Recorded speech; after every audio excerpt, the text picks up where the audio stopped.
Hi, if you're new here, I'm Kimothy and I travel full time with my rescue dog, Buddy. And tonight we have the rare pleasure of welcoming a friend to camp with us, one of my very best friends in the world. Before she gets here, dinner preps.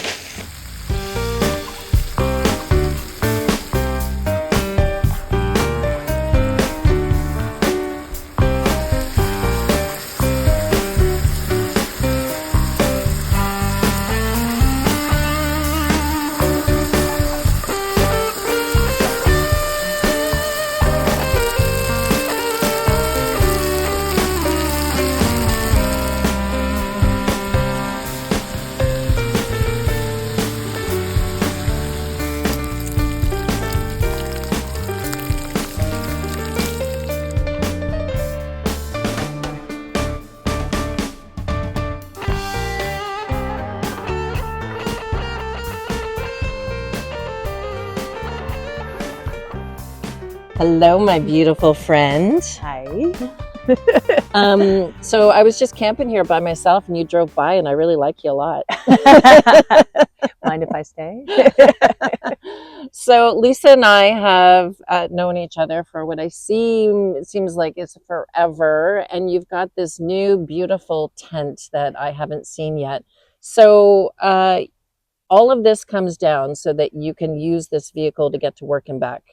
And you're not a full timer. You go out on wild adventures with this. So why the rooftop? What do you love about the rooftop?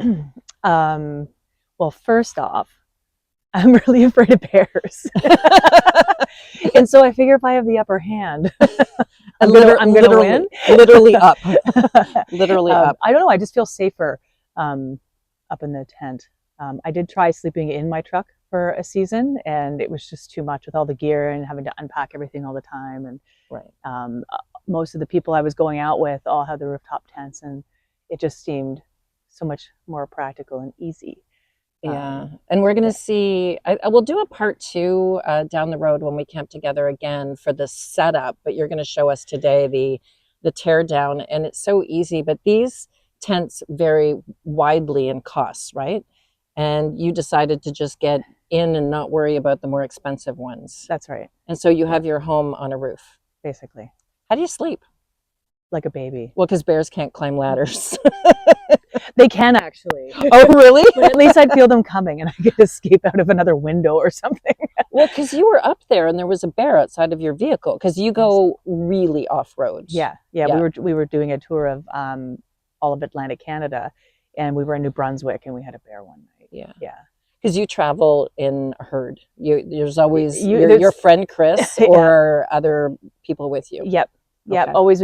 We never go out alone. Yeah, just because we're in the middle of nowhere. But you do the stuff where you go down roads that, I mean, and look at this tire. Oh, you can't see my finger. Look at this tire back there.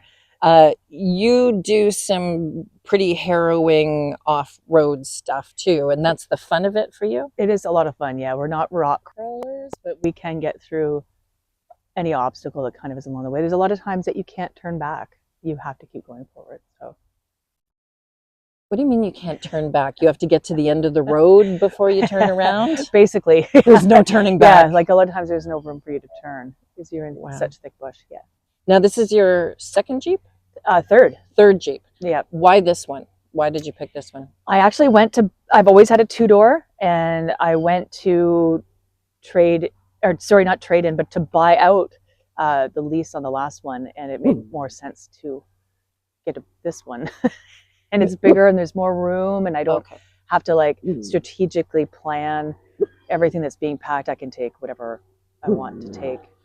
So you, Buddy's obviously feeling passionate about that right now. So you work in the construction industry. I do. But do you leave all of your camping gear in here so that you can go whenever you feel like it? Or do you take it in and out of your house? Some stuff I take it in and out. Others, before I had to take everything out every single time with the two-door because I had no room for anything else.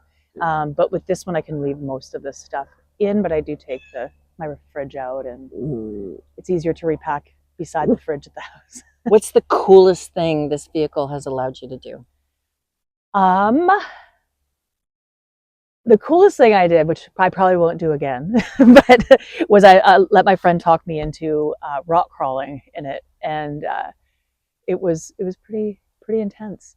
And I swore I'd try it, and I won't do it again. So rock crawling, for people that don't do this, or who maybe just like have a van or an SUV that they're never going to rock crawl. What is rock crawling for adventurers like you? It basically going through rock fields, climbing up inclines like this with your Jeep.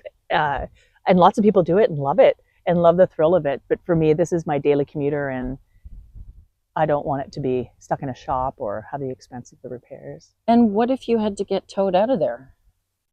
That's a good question. There are ways. There are ways. Well, because I'm sure that you travel with a group that have always travel with a group. tow, They all have winches. tow ropes. Everybody and has winches ropes. and, I carry ropes with me all the time. I always have gear to be able to tow either myself or someone else out. And that's why we always travel in groups or travel pairs, in packs. at least in pairs. Yeah. I was going to say packs because you've seen wolves and know that they're around as well. So Heard wolves, heard coyotes, had a bear, had a moose. But for the most part, when you're out in the middle of nowhere, you don't see a whole lot, to be honest. And we talked about this last night around the campfire, but you don't always pull up your ladder either. No. But if you felt unsafe, you could pull up your ladder. I have pulled up my ladder before. Okay. Yeah. But I mean, in theory, everybody says like, oh, do you feel safe out there? I have never felt in danger. But in theory, someone could jump on your hood and get to the tent or on this. For sure. But I feel like at least you have the upper hand of feeling it. I mean, a little breeze blows and you can feel the tent moving. So if something, I just feel like maybe it's just in my head. Maybe it's just the way I calm myself about it. But, well, a lot of people in van life are afraid of the human beings in cities more than they are the people out there. Yeah. So. And anytime I pulled my ladder up, it's been more Yeah. about humans than animals. So you basically have your plaything parked in your driveway all the time. All the time. Yeah. What's the most important piece of equipment that you would say to somebody that you need to bring? Because I know you and I have talked about how I need a jet boil. Oh, it's not.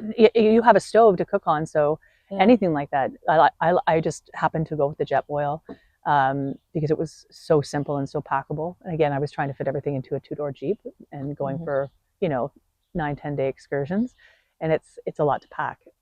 It is a lot in a small to pack. space. So I was looking for everything to be really condensed. Now with this, I can carry a bigger stove And when we do part 2 down the road, you have a battery, you have a fridge, you can keep your food cool for 9 or 10 days. Oh, mine will, as long as I can keep the battery charging. So as soon as we start driving again, I recharge the battery off the vehicle. Okay. Yeah. Now, a lot of my friends have solar panels, like all built into their trucks. It just depends on how you want to go about it. Yeah. Actually, that's a good question about solar, because could you attach solar to the hard part on the right that Yes. I'm seeing here? Yeah. So you could put roof solar up there. Yep. Okay. Yeah, which is the plan. Yep. Okay. Well, when Yeah. the world comes to an end, you're going to be totally good to go I'm into gonna be the ready woods to go. and survive for a long time. I never have to worry about being homeless. Yeah.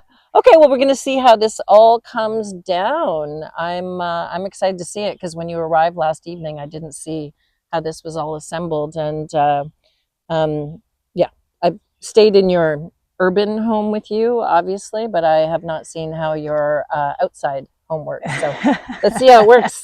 Okay, Levy. All right. Okay.